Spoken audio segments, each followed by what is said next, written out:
The younger Aarti was someone who was very conditioned from the people that were around. Being an immigrant kid of Indian parents, and then you're just kind of conditioned to do what you're told. You're not really conditioned to kind of think for your own. I'm such a big proponent that you have to go through something to see it in other people and to really feel it. But I think just understanding that the longevity and whatever you do today will affect you. It's never too late. Like, you can still get into repair mode and start to shift things. So over the course of my life and career, I've discovered the power of consciously investing in mindset and personal development. It has been a true game changer for me in my personal and professional life, and I'm extremely excited that you decided to join us today to take one step forward in your own life.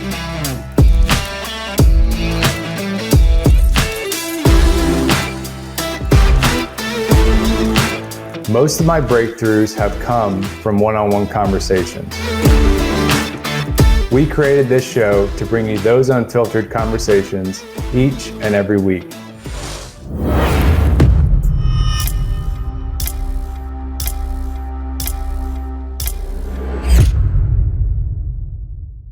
Good morning, good afternoon, good evening, wherever you're tuning in from.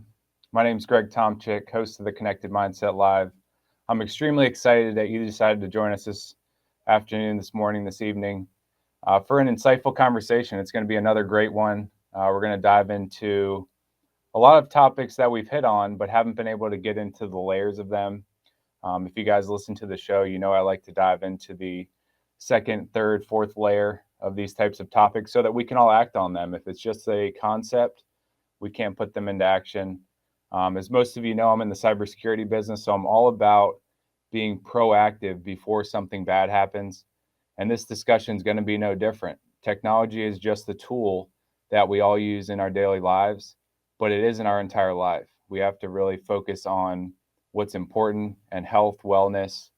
We're going to talk a little bit about neuroplasticity, which some of you may have heard in the past.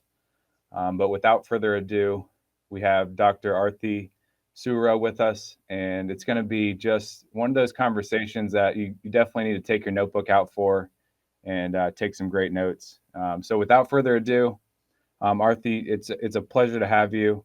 One of the ways we like to start this show so that the audience can really understand the person in front of us today is by helping us understand the younger Aarti and kind of what brought you to who you are standing in front of us today. yeah, well, thanks for having me, Greg. I'm really excited about our conversation today. Been loving your work, so I know it's going to be a good one. The younger Aarti was someone who was very conditioned, like most of us, from the people that we're around, right, and our environment. That's kind of what shapes our nervous systems. And so that was something, being an immigrant kid, kid of Indian parents, and then, you're just kind of conditioned to do what you're told, right? You're not really conditioned to kind of think for your own. And I think with the cultural stuff, and then even societal stuff, where you go to school, you listen to your teachers, you listen to your elders, there wasn't really room to actually explore, what do I actually feel? Like, you're supposed to be a good kid, go to school, do well in school, follow the timeline that society expects you to. So along the journey, I was a pretty good kid, like, no tantrums or anything like that for the most part. But it was kind of, what I realized, more suppression of myself rather than actual true expression of myself. So throughout that, you go to college, medical school, residency, you're relying on your elders or your people who have had more experience than you, teaching you the way, and that's kind of what shapes how you're going to practice or be in your life. And so along the way, there wasn't still very much room for exploration of other ways of thinking. And when I decided to kind of pursue functional or integrative medicine, even in that training, it was like, still very lab value treat. And that's something that I just was craving more of. What I was hoping to learn was more of a holistic way of approaching medicine. And I joined a clinic hoping that, okay, finally I'm done with the kind of academic portion. I'll get to learn this from my mentor. And I felt like it really fell short. I felt like, wow, we're really not still looking at who the whole person is. And along that journey, for me, I went into fight or flight. And because I stopped sleeping. I was, when you stop sleeping, everything goes off, your mood, your ability to connect with others, the energy, everything, just you name it, it just went off. And in hindsight, now I realize that was, a cry for not being my authentic self. Like I just kind of had assumed, okay, this is how holistic medicine is practiced in this country. And I kind of have to suck it up and do it this way. And then, when I finally left, I decided to leave the clinic because I felt like, wow, I'm not in alignment with this. Therefore, I'm not the right fit for this clinic. And I, then decided somehow, I don't even know, in my awareness, nervous system stuff started to come into my life. And then I started to really research it and understand the adaptations that our nervous system makes in relation to people, environment, circumstances that were really meant to be like adaptive and safe for you. But when they go on for too long, that's when, symptoms start to come about. And so then I was like, oh my gosh, this like blew my mind. I was like, wow, okay, so this is really, really important in healing. And so even like with my own journey, and then when I started to implement it with patients, it was like really starting to see people shift, because these were individuals that had been sick for a long time. That's who I see. And you can do all the diet and the exercise and the supplements and the medications, but if you don't address how your nervous system or survival brain really interprets the world, you're not going to shift really to that health that you're looking for. Mm-hmm. Yeah, it's an amazing background. And I'm such a big proponent that you have to go through something to see it in other people and to really feel it. I Yeah. think, as we navigate the world, once we realize that our nervous system may be broken and go through that hard work to kind of think through how to recognize the symptoms and not just bury them down and just think, oh, that's part of the struggle process I'm supposed to go through to get to this outcome. Mm-hmm. I noticed that I started to feel other people's nervous systems, which was Yeah. odd as an athlete. Everybody's kind of, relatively high stress because you're preparing for a very short period of performance. So you're like ramping up to that and you're just getting yourself so jacked up to hopefully perform. And what I realized, later on in my career was that everybody's nervous system was a little bit disrupted. And when a symptom came up, whether it was, oh, my right arm hurts, it was like, let's address the right arm, but it could be your lower Right. back. It's so like just getting into that aspect of things and realizing how connected things are, brain and body, and how the nervous system just connects all of that. But Exactly. oftentimes we're not able to make it tangible. So I'd love to hear kind of how you define the nervous system to the patients that you have, and you help people kind of feel their way through their own nervous system through the stories that you're able to tell them about your own journey.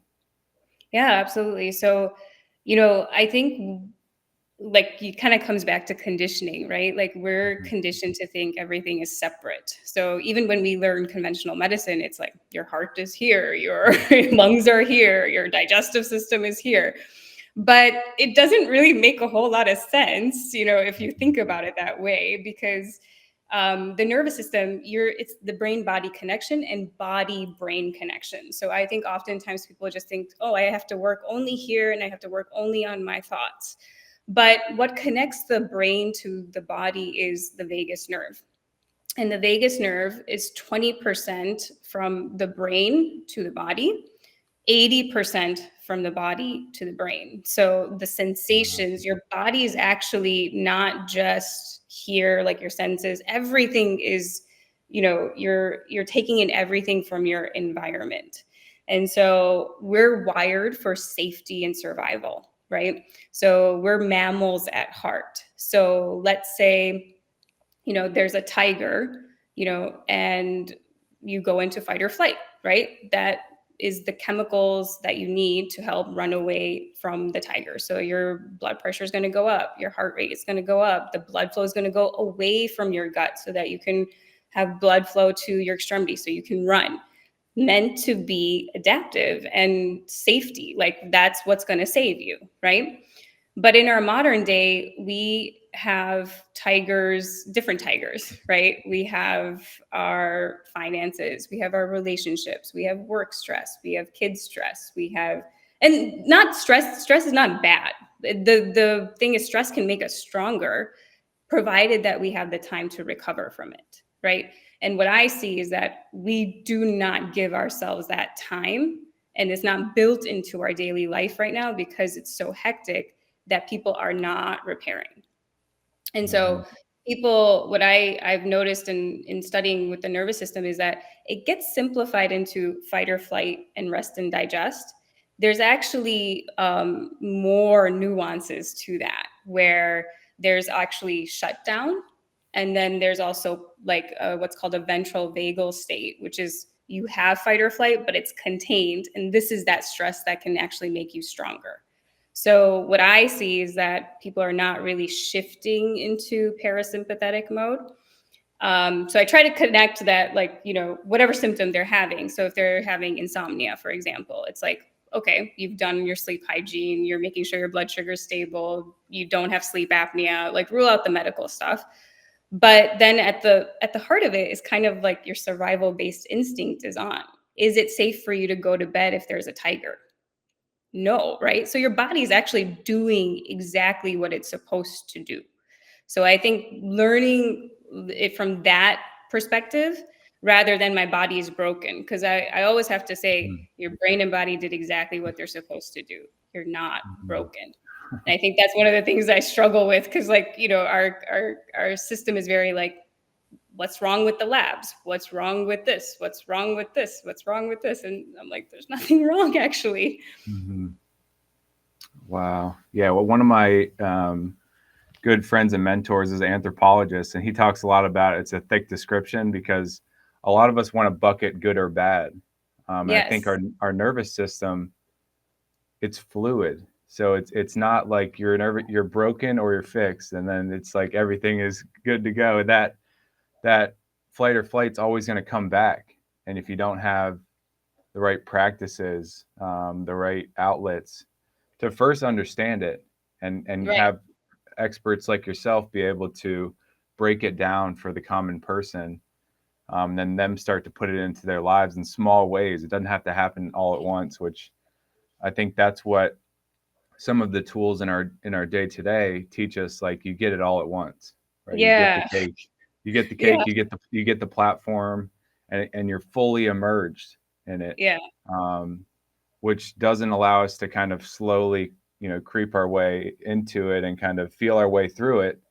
So that causes us to expect it to be that good kind of or bad description, which is, I think, it sounds like the first thing you help people to kind of clear out of the mindset. Yeah. And I think it gives them actually relief when they hear, like, when they understand that, oh, my body did what it was supposed to do. It takes the fear away. Because I think when you're not feeling well, you're scared, you're going to reach for anything to help make you feel better. But when you kind of can accept it, that in itself can really shift you in a little bit more into parasympathetic mode. And I love what you said about being fluid. Like, we are supposed to go through stress and recover, go through stress, recover. This is kind of the mojo of a healthy, regulated nervous system. But what's happening is we're going here, and then we're going here. We're going here, we're going here. And so you made another good point, is that it's not just like people are like, well, I did my hour meditation and I did this. And so in some ways I'm like, that's great, but you're also then still kind of just managing dysregulation rather than actually truly creating an adaptability, which takes a little bit of time. And I think the first step is actually just building awareness, right? Like, we're so disconnected from how we feel because we're so stimulated. So understanding that, the other point that I make with people is that your psychology, your neurology, your immunology, and your endocrinology, meaning your hormones, it's all one system. It's not immune system's here, Yeah. your emotions are over here, your this is over here. Everything is connected, which makes sense because then your body knows where to put the energy to. So I think one thing that we've become very reductionistic, even in the holistic world, is lab value treat. Lab value treat. What nutrient deficiency do you have? What micronutrient deficiency? We go down these kind of pathways, which I'm not saying it's not helpful, but it's usually rarely the root cause from what I see. And so Wow. just understanding first awareness. Where do you even feel it? Do you feel anything? Because if you don't feel anything, that tells me, okay, maybe you're in a more shut down state of your nervous system, and we have to actually build more inputs physiologically into your body so that you can start to sense more. Because what happens is with chronic stress or chronic illness, these pathways have been disrupted. The connection between the brain and body, because of adaptations, have been disrupted. So we need to bring that back in. So depending on what state of your nervous system you're mostly in, the practice will change, or what you're going to do is going to change. That's why meditation really isn't for everyone. At that point, it's a good tool, but blanket statements like that, I would say, are not helpful for the nervous system. Yeah, I was listening to a expert. His name's Dr. K. I don't have his full name, but I heard him out in the world, and he said there's like 130 something forms of meditation, and everybody just thinks about like one or I two. just heard about him. Yeah, the Yeah, psychiatrist. yeah, I yeah, think yeah. Harvard. Yeah. Yeah, and he helps people work through addictions, but a lot of the addiction is nervous system because they're trying to numb Yeah. one of those systems that they think is separate. Right. The dopamine system, or the things that are common language for I'm in pain here, so here's an easy way to address it because I don't really understand how it connects to the other, and kind of taking ownership of the tigers that you're choosing and taking ownership of the situations you put yourself in. And I think that's such a big leap for people to Yeah. start taking ownership of, when you choose pain. Obviously we can't choose every pain. We're not going to be able to control everything in life, but building, like, choosing some pain, choosing some fun, choosing some movement, choosing to not choose the tiger right before you go to bed, like things of that nature, where you're Right. intentionally doing things in a way that helps you kind of start to experiment with how your own body's set up. And I think because it's been overcomplicated for a lot of people, and I'm sure a lot of people listening in are thinking, it's complicated. So, people run away from complications most of the time because it's not the easy path. And they're probably saying, I now understand it in a little bit better way to start taking small actions. And I know you and Sheethal, who referenced you over to the show, so definitely appreciate her connecting us, talked about salsa dancing and like waking up and getting the body moving. As a former athlete, I'm so key on, and I think it's so critical just to move your body because it gets things into that fluid motion of the, kind of the up and down, as opposed to like, you're sleeping, and then you shoot up to, start work, and then you're crashing down by lunch, and then it's just the waves are not happening how they should. And I think that rhythm, do you consider that the circadian rhythm? Is that a kind of separate Yes, it's analogy? different rhythm, but yeah, absolutely. Like circadian rhythm is huge. I think that's another thing that is disrupting our nervous systems because we've kind of artificially extended daylight, and our systems are not used to that. And that prevents proper repair of the body and the brain, right? So people sometimes think, oh, well, I get 8 hours of sleep, or 8 hours is a myth, but I get my sleep, and but one day it's 12 to 8, the other days it's like 9 to whatever. And the thing is that rhythm actually needs to be the same, mostly, as much as you can without stressing yourself out, because the organs in your body are entrained by light, and that's what tells what time each organ can repair. And if you keep shifting that, like jet lag, you're not going to repair properly. And so that can lead to inflammation. Again, it affects how your brain and body repair. So you're going to probably still not feel optimal. Yeah, I love that. Is there a way for folks listening in to evaluate kind of where they are? I think, we're kind of over assessed to some extent because everybody wants to do the next online assessment or things of that nature, and that can create some confusion of what to do next. But do you recommend a way folks can, start to evaluate it now that they're conscious of how important it is? I'm sure they're thinking, what should I do next? And where should I start? Obviously, awareness is key, but any other tips and tricks would be very beneficial for them. I think that's a really good question because you're right. Assessments are over. There's so many. And so I think I'm very let's keep it simple because simple is good for the nervous system.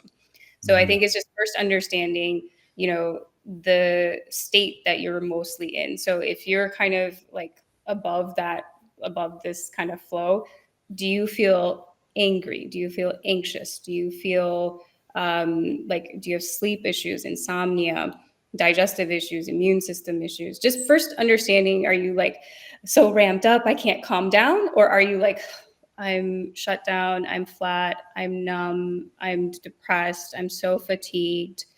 Just kind of understanding, am I here or am I here mostly? You can be in both states. That does happen.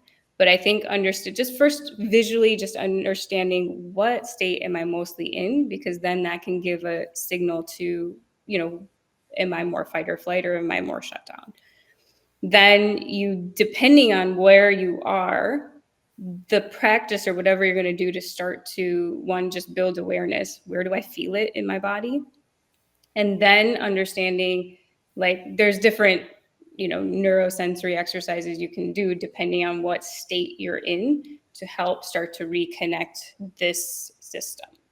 And that, it's a leap for people to understand that when you connect the brain to the body or the body to the brain, that in itself will help start to regulate your hormones, your immune system, your mood, but it's slow, right? It's not sexy. So, sometimes what you're up against is, everyone's always like, what supplement can I take? What natural supplement can I take? And it's those are tools. Medication is a tool. Absolutely use it.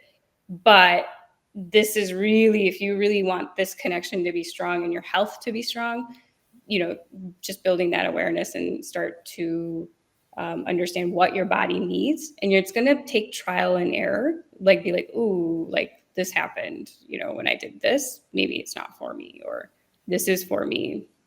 And that in itself is building your brain body connection.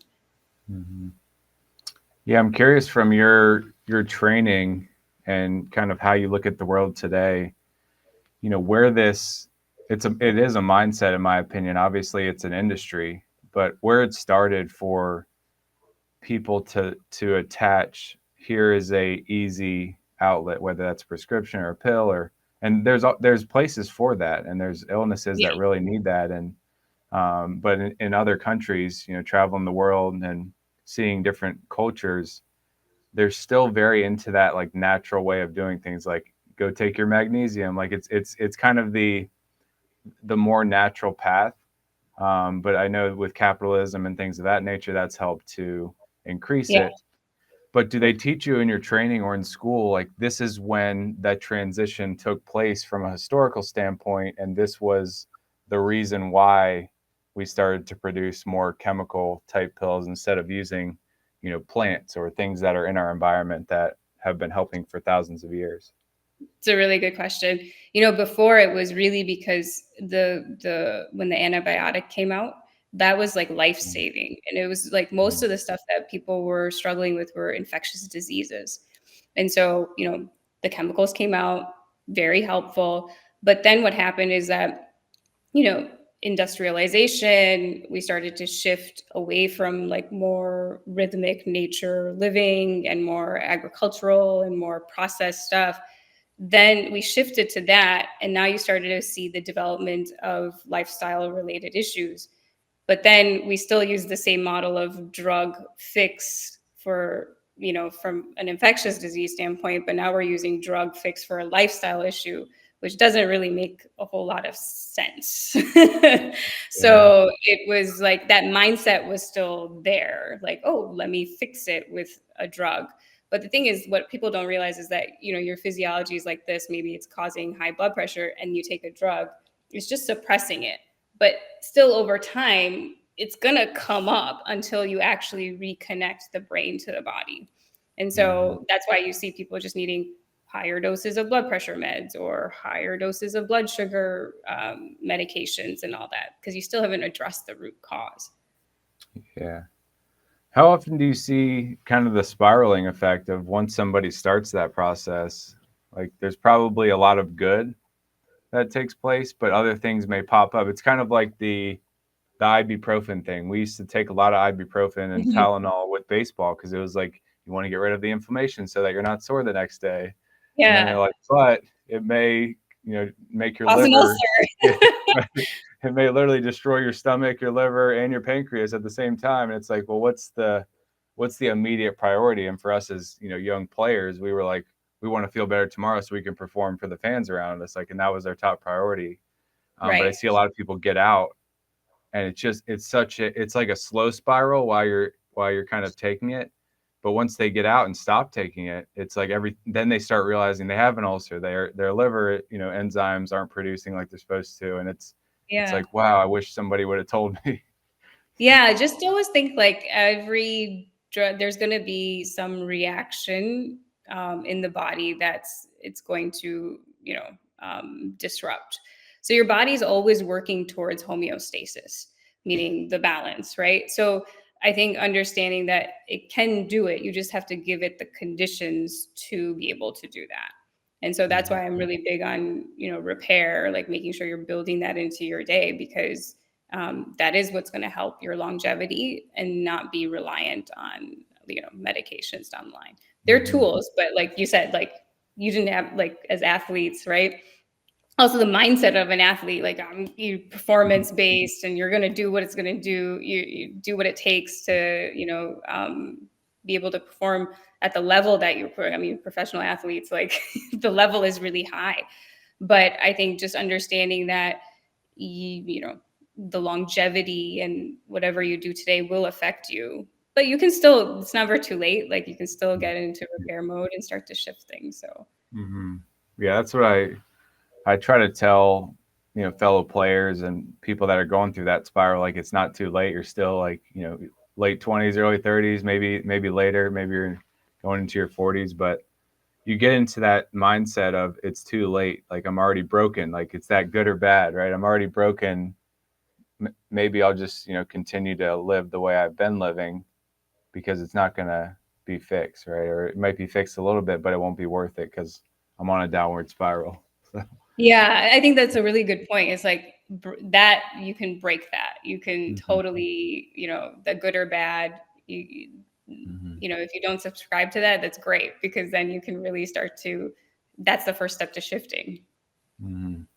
Yeah, I see that a lot with diet as well. Like, when we get addicted to these, foods that are mass produced or whatever it is, it's very hard to get out of it, because that initial like 3 to 6 to 9 months is so hard because your body's like, you've been training me for this. And it's like, you've been conditioning and priming your body to be in that level of the balance. Like, it was, balanced at some points, but you throw it off with what you eat. I'm curious, in your practice and what you talk about in the community, how important is the balance between eating, exercise, or movement, and that kind of rest and recuperate stage? And do you, and you can't recommend an exact percentage, but do you help people kind of start to structure the way that they live? And obviously everybody's a little bit different, but that they should focus on those aspects, because what we focus on is what we do, and then that makes us. So if they're just doing it nonchalant and just saying like, I think they have to kind of figure it out on their own. But is there a recommendation that you see people generally really help them from a balanced kind of percentage standpoint across those three critical areas? Yeah, I mean, I think like it's fun. By the time people get to me, they've already done, the diet, the exercise, or sometimes they can't even do exercise because they're that shut down. So I think I see a skewed population, but I do agree that trying to eat mostly whole foods and not obsessing about it, because I think oftentimes people come to me and they're actually very rigid in their diet. And so I have to kind of break that and be like, it's okay to have some ice cream once in a while, like only because that rigidity is actually a fight or flight response. It's a control response. So for me, I'm trying to loosen that up. And sometimes having a doctor just tell you, loosen up, it's okay, that, can shift their system down a little bit because they're too afraid to give themselves that permission. And so diet, like eating mostly whole foods, making sure your blood sugar is stable, that's huge for nervous system regulation, because if your blood sugar is unstable, you're going up and down. And so then that's causing a cortisol response. Every time your blood sugar goes low, cortisol comes up, then you're going to feel anxious, and then you're going to go like this. So really honing on making sure your blood sugar is stable throughout the day. And that in itself can help make you feel less anxious, help with sleep. In terms of movement, that's a more individualized, but oftentimes, with the women that I see, I have to pull them back from trying to do like the HIIT workouts and stuff, like all this, stuff that they're kind of seeing on Instagram or whatever that they need to be doing. But I'm like, you're spiking your cortisol every time. And if you're not recovering, then it's just causing imbalance in your other hormones. So kind of tailoring where they're at, even, and it can sound so much like patronizing at first, just to be like, if they're in shutdown, like if you can't work out, just bring in sensation. Like you're lying in bed, just bring in some proprioception into your body so that it's starting to reconnect that. Just literally moving your toes up and down. If you're so fatigued you can't do anything, just that much. And that's it. That's all you do. And you just keep showing up every day, and then slowly you'll start to, move. I think people don't realize that it can be that little to shift. But it's just staying committed to that. What was it? Diet, exercise. What was the other one? Diet, exercise, and then the rest and recover. Rest and recover. Yes. Yeah. I think we battle a lot of stimulation. And I think our brain and body was not designed for the level of stimulation that we have. Of course, down the line, it will change because I think technology is not going anywhere. It's a great tool. It's connected, we get to have great conversations because of it, and be able to teach because of it. But I think we're overstimulated in our culture. And so that in itself isn't helping us shift into repair mode. The brain and the body really like decompression time. And this is like, people like where you don't have inputs coming in, because think of that as a kind of fight or flight state 24/7. And so we don't connect that's happening. We were designed to be outside in nature, have, quiet time, listen to the birds. All of that is actually signals to help lower your cortisol. But if we're constantly stimulated with, social media or news 24/7, I mean, news 24/7, please, like, don't be like, that's one thing I would tell people to shift, have controlled times that you see something. That way you're controlling the inputs a little bit of what you're taking in, because we have a war going on in Israel, and you cannot be in that 24/7 and still expect your body to heal. Your brain doesn't know the difference between what's on TV versus what's in front of you. Mm-hmm. So being mindful of what are you taking in.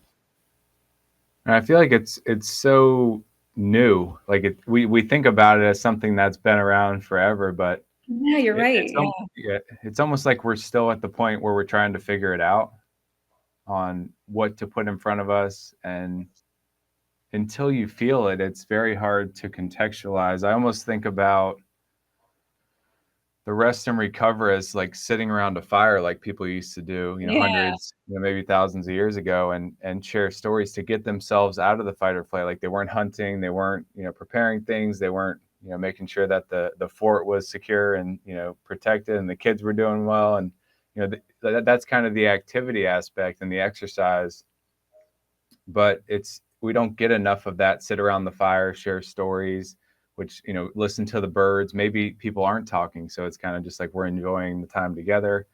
And I think a Mhm. lot of people don't get that enough because the phone's usually sitting in front of us with our Yeah. friends, and we're talking about, hey, did you see this thing on social media? And here's the new strategy that I'm putting in place because it's the latest kind of the jolly come lately type strategy. And that is so hectic for the nervous system. And I even find myself in it, I'm sure we all do, where it's like Oh, we it's a want to battle. improve. It Yeah. really is. We're at constant battle. And recently, probably the past 3 to 6 months, as I've gotten very interested in the nervous system and started to put practices in place that I'm trying to feel through if they work for me or not.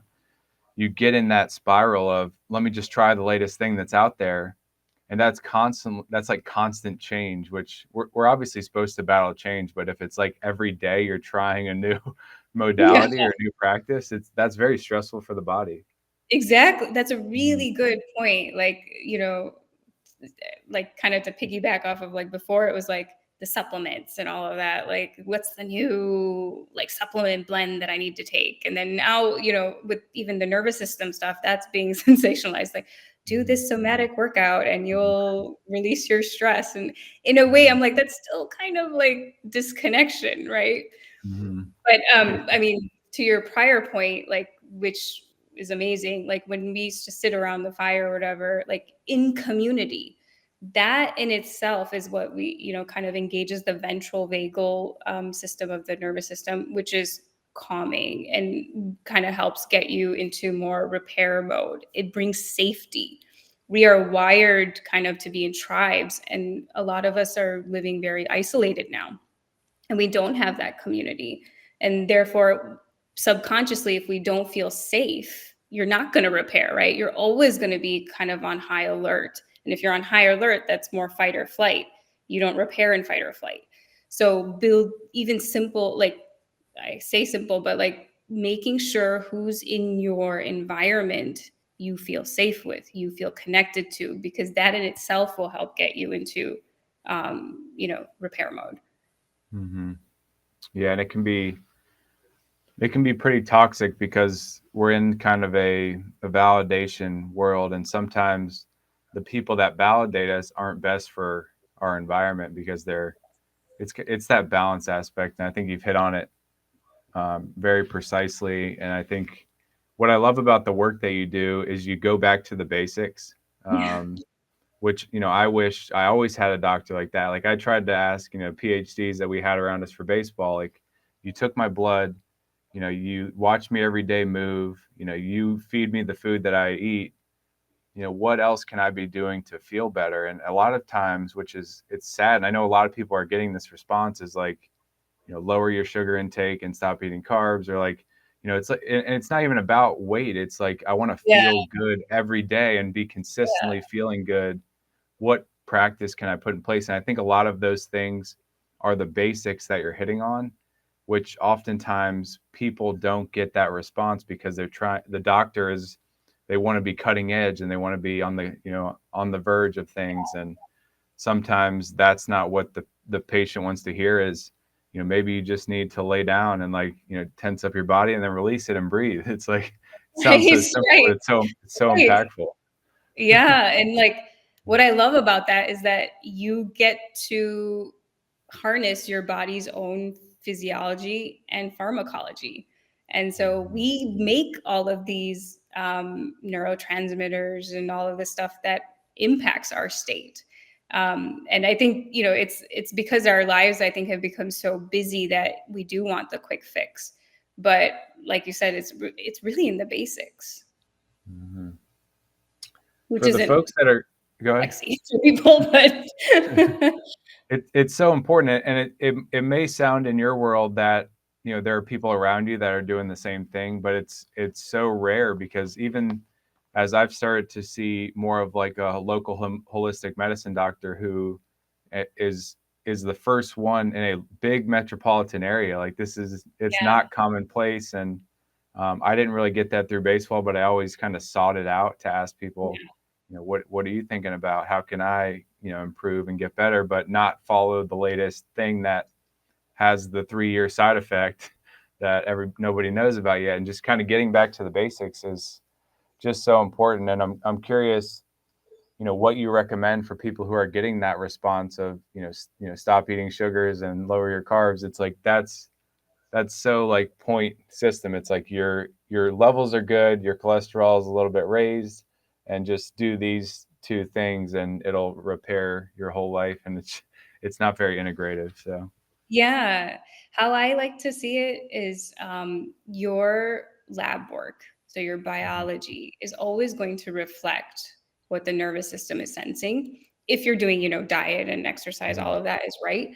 So if, like, what I see happen is, like, people will go like, oh, my blood sugar is still high, even though I'm eliminated carbs and all of this stuff. And they're kind of chasing that. But it's like that blood sugar really could be a reflection of a high cortisol state, because your system is still under, stress.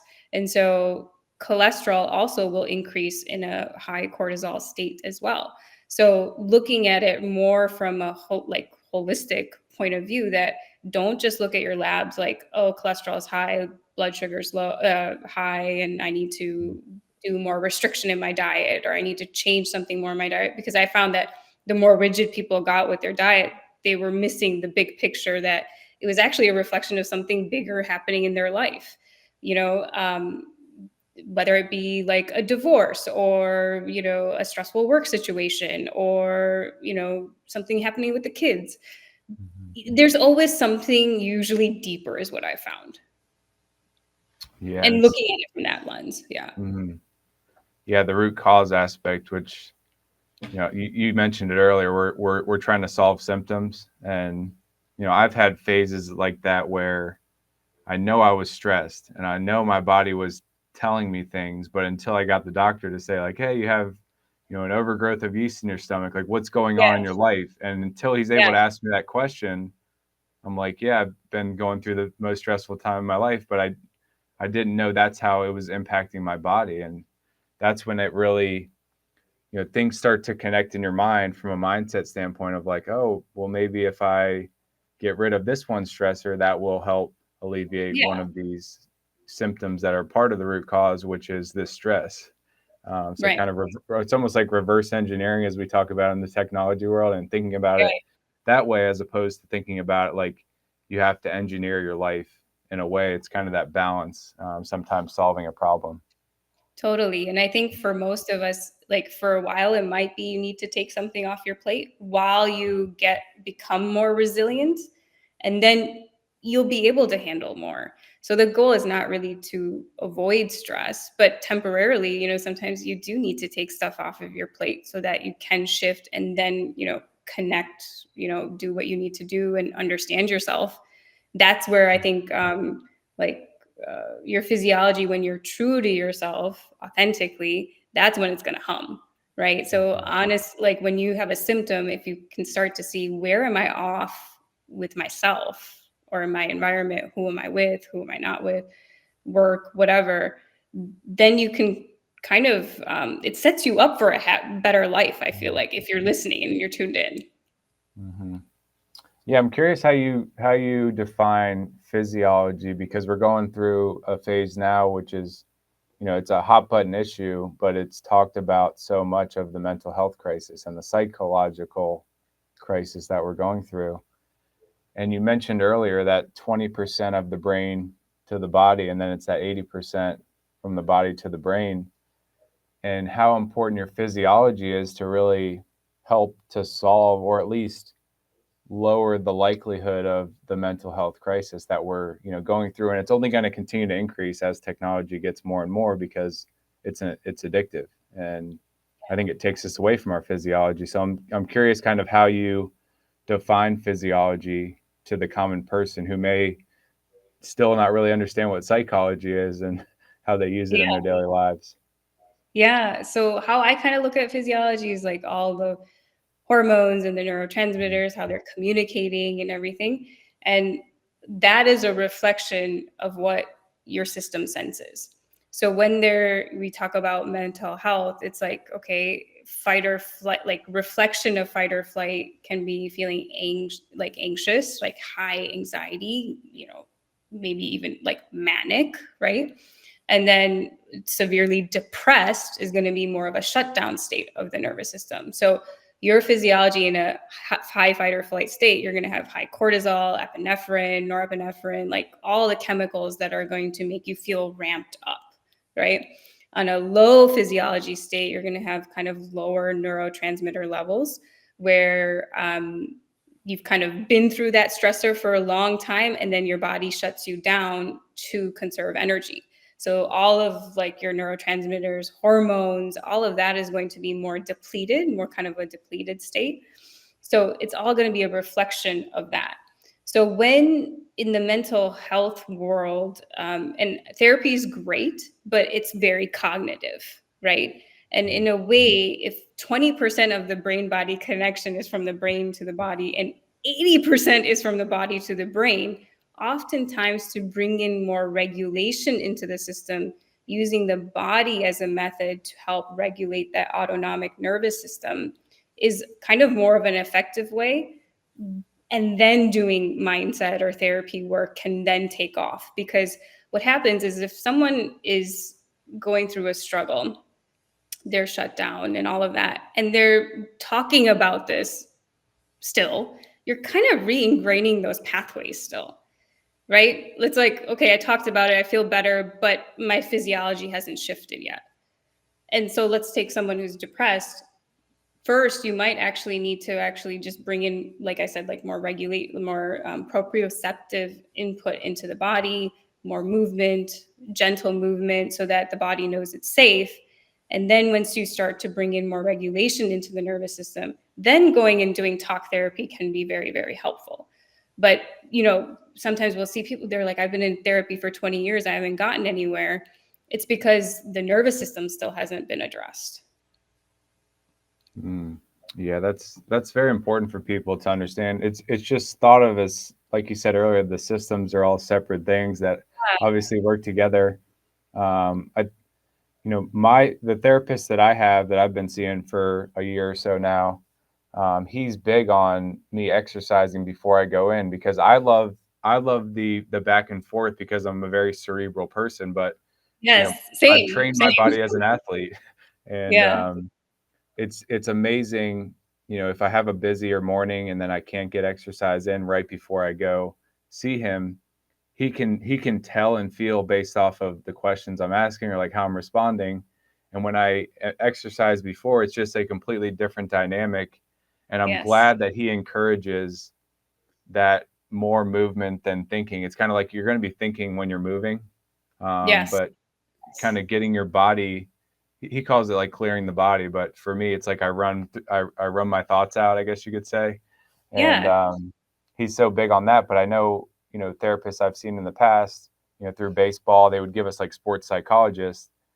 They would just come in and say, this is just a talking head. This is just a brain that I'm trying to help fuse pathways, and they'll figure out the physical stuff on the field or in the weight room. And it's also connected that I think we need to intentionally move the body, and then yeah. use the brain to connect back to it. The point that you made, we don't actually know where the mind is. You cannot Yeah. localize the mind, right? So there are receptors in the body for your emotions that we think only happen here, but in your body are the same receptors for the neuropeptides that they're, I think now even finding that they're made in the body too. So this is why movement, like it shifts how you feel, right? And I think one thing is also moving throughout the day, because we are, a lot of us at desk jobs, and yeah, we work out in the morning, but then there's no movement the rest of the day. I find, I mean, by 3 o'clock, I'm like, I need to move, because like I feel so off right now, because I haven't, when you're sitting and seeing patients, I have to move throughout it so that I can keep my energy up. Because otherwise I'm like, then I feel more depleted, and then I don't do anything, and it's a bad cycle. So Mm-hmm. yeah, like you Yeah. said, movement, and you feel it, right, with someone. Mhm.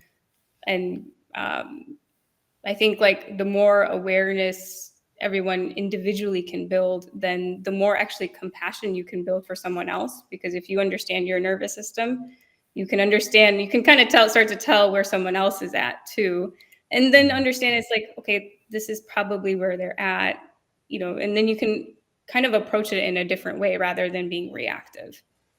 Yeah, that happens so much and it may be the medical field as well, but in the business world, because we're hopping from thing to thing, and if you don't feel other people's nervous system, you're trying to meet them where your nervous system is. And most of the time, if you just saw a tiger and you come into a meeting and the person's very calm, all of a sudden their world is just thrown for a spin. And it's like, are we? And that's why I think a lot of people today are like, we need to have less meetings, because if they know people are stressed and people are just continuing to stress other people out who are coming in meetings with them, it's like, well, let's just stop having these, and people can do their own work and be on chat bots and chat functions. Right. And I don't think that fixes the problem. I think the root cause is having people more aware of their nervous system, so that before they come in, maybe they go for a 10-minute walk because they've baked that into their schedule, and they take a few deep breaths, make sure they're hydrated, and then they come into it. And that's where I think magic happens, from a brain body connection. Or they're all standing up and maybe they do some jumping jacks before a meeting. I'm big on that, where it's just like, everybody like Yes. get up for a second, let's rotate chairs and Right. take it Yeah, out. because otherwise, like, sitting for long periods of time, it's Mhm. rough. And I feel for the kids, because the way they're schooled these days, it's like, oh,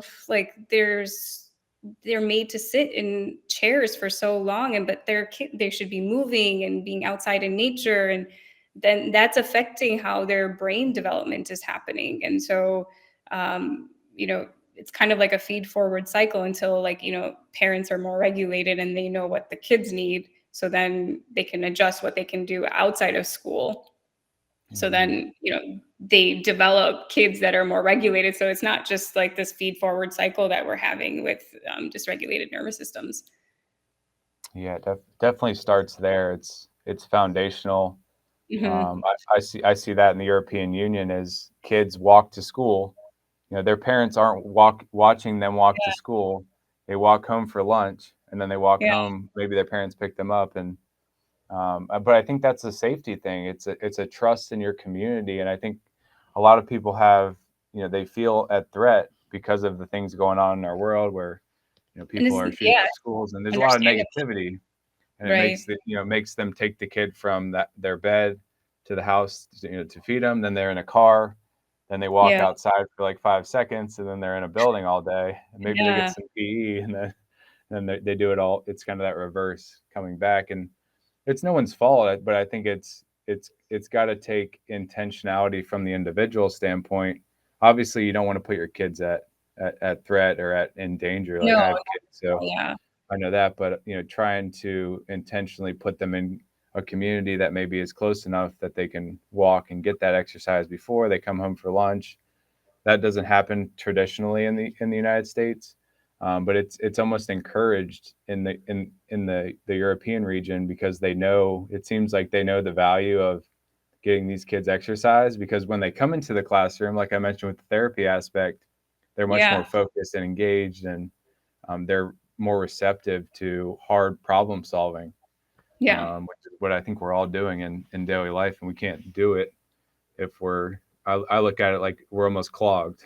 So Yeah. Yes. Mhm. That's a great way to put it. And like, your kids are always going to be a reflection also of what the parents' nervous systems are. So like we're all connected, right? Yeah. Like, and so sometimes like, parents will be like, my kid is like this. Okay, let's look at you. Yeah. Because it begins with them. Because if you regulate the parents, then the kids will also feel, safe, right? Like they're a reflection of something that's off. And they're pure, right? Like they're really like you. They're the ones that really have it together. Like their reactions are proper. They haven't learned the adaptations yet. So We all need to bring the kid out more in us, I think, and it's yes, like actually, that was the the point dog I was thing. gonna Yeah. That's what I was going to make. Actually, thank you for bringing that up. Adults need play because play is a ventral vagal state, and this is what helps bring safety again to the system. So we and it has to be kind of non-structured, right? So if you see a kid listening to music, sometimes they're dancing kind of like funky, but they don't care, right? That's what we need also, is like just letting loose, because structured, like even structured workouts sometimes can be kind of feeling rigid to the body. So if you can move the body, it's flowy, it's just all of that. It's not only good for, your joints and everything, but what happens is that the fascia also gets movement in different planes. If you only do workouts in one plane, that constricts the fascia. Fascia also then, is innervated by the sympathetic nervous system. So you're still giving a feed forward cycle through the body to the brain that it's constricted in fight or flight. We constrict in fight or flight, right? So if we can open up more, that also from a body perspective can give the autonomic nervous system, okay, things are okay. And so that's another way to kind of release stress. So, we talked a little bit about ancient cultures. It's like, that's why you look at like African tribes and stuff, when they would dance, it was just like free flow with the music in community. And it was like daily stuff that they would just release the stress from the day. You don't have to talk about it. Just, get it out of your system. And it's amazing how that made them resilient, even though to them it was just a part of life. But when they hit the rough spot or the crisis, or a season that was bad where there was lack of food, it helped them to flow through it, which I think is it's just so important. And I think that's a big piece of what's been lost for a lot of people. And I hope people walk away from this with a way to find their flow. And it's not the same for everybody, but you have to get in the rhythm of the environment around you, even if that's walking outside and feeling the sun. And it's like, hey, the sun's hot, so if my body feels hot, I need to loosen it up. Or just different ways. And that's why I think the latest and greatest, the jolly come lately type mentality really hurts a lot of people. And I think what one of the themes that I heard is go back to the basics while you're healing, and then find a way to immerse yourself slowly back into not necessarily reality, but the person in you that's not good or bad, but really continuing to move forward and improve in the way that you want to go. And I think we all want to improve at the end of the day. Like, we're all very growth oriented individuals, but we get stopped by walls and obstacles that sometimes we can't see. So we need experts like yourself to say, there's a wall right there. Like, here's a door to your right. You just need to walk through that door and stop banging into that wall. You keep going. Yeah, absolutely. And like, understanding that you're a reflection of, how you were brought up, and that's what's shaped your nervous system, and things have been adaptive. So like oftentimes when I hear patient stories, I'm like, well, no wonder. Like, I mean, I don't say anything yet because sometimes they're not there yet to hear it, but it's a reflection of all of that. Yeah, it is. Aarti, it's been an absolute pleasure. I want to acknowledge you for the work that you're doing. It may seem like there's a lot of people that are doing your type of work. And I say that in the cybersecurity space because we're in the community and sharing ideas. It feels like everybody knows it and does it, but it's one of those areas of life that everybody needs, but they probably still aren't getting access to it. So I look forward to people reaching out to you. How do you recommend folks kind of reaching out? Maybe they have a question after the show or want to learn more about how to engage you and the practice you're in. Yeah. So first, thank you for having me on. I love having these conversations and the work that you're doing because you're spreading really good information that needs to be talked about. I am at Dr.A Soorya on Instagram. On Facebook, I'm Aarti Soorya, MD. And then my practice is groverhealth.com. Excellent. Can folks utilize your services if they are out of the area? Do you guys do virtual health or anything of that nature, or do they have to be local? Usually what I have them do is like at least come in for a physical exam, and then the rest we can do virtually. Okay, excellent. Yeah.